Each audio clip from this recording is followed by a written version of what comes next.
약값이 많이 들어. 애들이 다 도와주니까 이렇게 살지. 그렇지 않으면 어림도 없지. 이것은 어느 80대 어르신의 실제 목소리입니다. 남의 이야기 같으십니까? 평생을 성실하게 일하고 꼬박꼬박 국민연금을 부었습니다. 그래서 은퇴 후 매달 120만 원 남들보다 조금 더 받는다고 안심하고 계셨습니까? 하지만 그 돈이 순식간에 약값으로 사라진다면 과연 괜찮으시겠습니까? 오늘 이야기는 단순히 돈을 아끼는 방법이 아닙니다.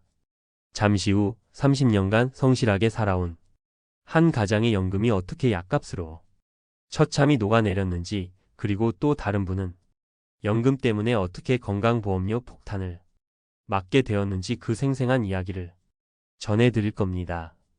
평생의 노력이 물거품이 되지 않도록 국민연금의 배신이라 불리는 이 잔인한 현실과 그 속에서 살아남을 구체적인 방법을 알아보는 시간이 될 것입니다. 첫 번째 이야기는 30년 넘게 중소기업에서 묵묵히 일해온 김영수 부장님, 올해 68이 된 그의 이야기입니다. 그는 누구보다 성실했습니다. 매달 월급에서 꼬박꼬박 빠져나가는 국민연금 고지서를 보며 그래도 이것이 내 노후의 든든한 버팀목이 되어줄 것이라 굳게 믿었습니다. 그리고 은퇴 후 매달 120만 원이 노령연금이 통장에 찍혔을 때 그는 이제야말로 아내와 함께 편안한 노후를 보낼 수 있으리라 생각했습니다. 하지만 평화는 길지 않았습니다. 은퇴와 함께 찾아온 손님은 고혈압, 당뇨, 고지혈증 같은 만성질환이었습니다. 처음에는 그저 혈압약, 당뇨약 정도라 한 달 약값이 5만 원, 10만 원 수준으로 충분히 감당 가능했습니다. 문제는 2년 뒤 갑작스레 찾아온 가슴 통증으로 병원을 찾았다가 심혈관 질환이라는 진단을 받으면서부터 시작됐습니다. 매달 처방받는 약의 가지수가 늘어나고 그 약값만 40만 원을 훌쩍 넘었습니다. 여기에 의사가 권하는 비급여 주사라도 한 대 맞을라 치면 비용은 걷잡을 수 없이 불어났습니다. 실제 한 70대 어르신은 주사 몇 번에 100만 원이 나왔다고 토로하기도 했습니다. 정기적인 검사 비용까지 더해지니 한 달 의료비는 어느새 80만 원을 넘어서고 있었습니다. 매달 120만 원의 연금에서 80만 원이 병원비와 약값으로 사라집니다. 남은 돈은 40만 원. 이 돈으로 아내와 함께 한 달 식비와 공과금을 내고 가끔 손주들 용돈이라도 쥐어주려면 턱없이 부족했습니다. 결국 김영수 씨는 자식들에게 손을 벌려야만 했습니다.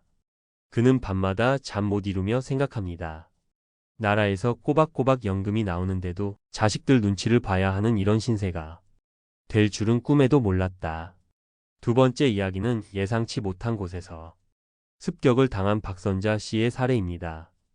올해 66인 그녀는 평생 남편이 직장 건강보험 아래 피부양자로 등록되어 있어 별도의 건강보험료 걱정 없이 살아왔습니다. 그것이 당연한 줄 알았습니다. 그러다 드디어 매달 110만 원이 국민연금이 통장에 들어오기 시작했습니다. 노후에 큰 보탬이 될 거라 기뻐했던 것도 잠시 몇 달 뒤 낯선 우편물 한 통이 날아옵니다. 바로 건강보험공단에서 온 지역가입자 전환 안내문과 건강보험료 고지서였습니다. 고지서에 찍힌 금액은 무려 월 22만 원. 박선자 씨는 자신의 눈을 의심했습니다.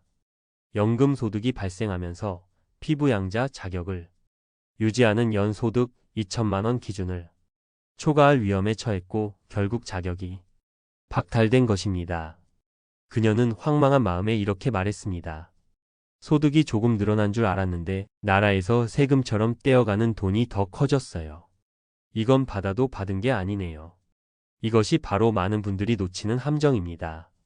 현행 건강보험료 체계는 퇴직연금이나 개인연금 같은 사적연금 소득은 계산에 넣지 않으면서 유독 국민연금 같은 공적연금 소득에는 꼬박꼬박 보험료를 부과합니다.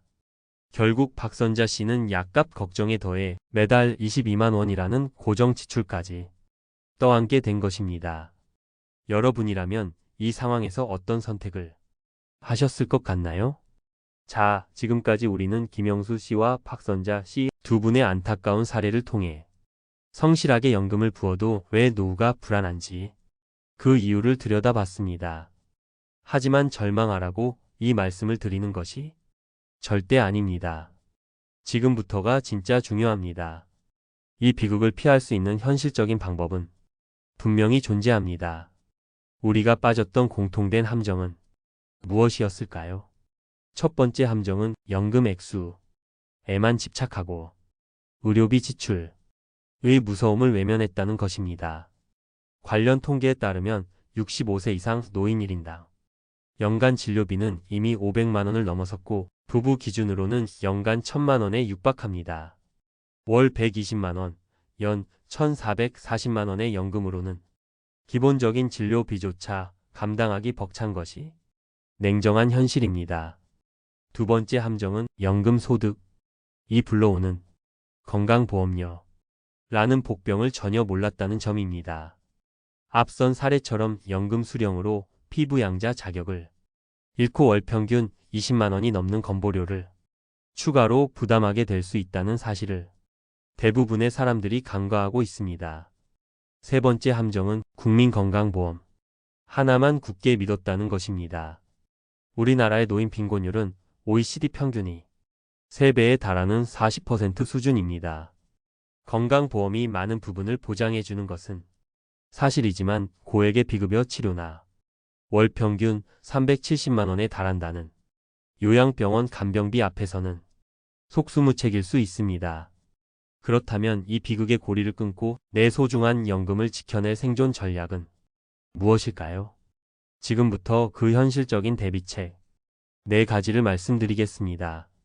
첫째, 의료비 전용 통장을 지금 당장 만드십시오.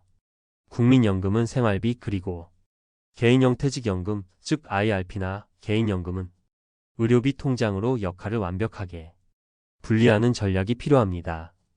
특히 중요한 것은 개인연금이나 IRP에서 나오는 소득은 현재 건강보험료 산정에서 제외된다는 점입니다. 이는 합법적으로 건보료 부담을 줄이면서 노후 의료비를 마련할 수 있는 매우 현명한 방법입니다. 둘째, 건강할 때 마지막으로 내 보험을 점검하십시오. 은퇴 후에는 보험 가입이 훨씬 어렵고 비싸집니다. 특히 암, 뇌혈관 질환, 심장질환 이 3대 질병은 고령층에서 발생 위험이 높고 한번 발병하면 고액 치료비가 들기 때문에 이에 대한 진단비 보험이나 실손보험이 제대로 준비되어 있는지 반드시 확인하고 부족한 부분을 보완해야 합니다. 셋째, 내 집을 또 하나의 월급 통장으로 보셔야 합니다. 만약 집 한 채가 전 재산이라면 주택연금을 적극적으로 고려해 볼 필요가 있습니다. 내 집에 평생 살면서 매달 안정적인 현금 흐름을 만들 수 있기 때문입니다. 이렇게 확보된 자금은 매달 불어나는 약값이나 갑작스러운 병원비 부담을 더는 데 결정적인 역할을 할 수 있습니다. 마지막으로 최후의 보루가 있다는 사실을 기억해 두십시오. 갑작스러운 배우자의 병원비 등으로 정말 막막할 때 국민연금공단에서는 연금 수급자를 대상으로 최대 1000만 원까지 저금리로 빌려주는 노후 긴급 자금 대부 일명 실버론 제도를 운영하고 있습니다.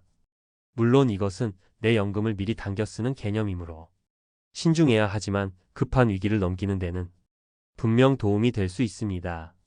월 120만 원의 연금이 약값으로 사라지는 현실. 분명히 비극입니다.